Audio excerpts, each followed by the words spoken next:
My name is Dr. Würgen Wachter and I'm the head of Heraeus Amloy technologies.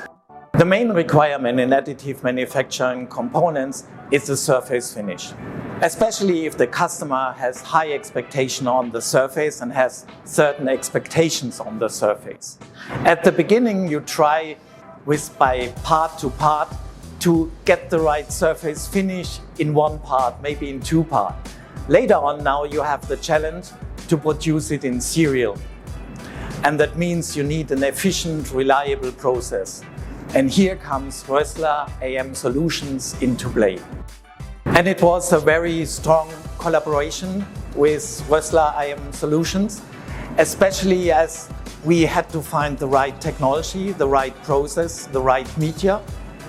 And what really makes for us the collaboration very helpful and supportive was that during the time the equipment is delivered to us, we could use their lab equipment. And I never have found such a collaboration with other companies that we can use lab equipment with our own personnel to do a customer scale up.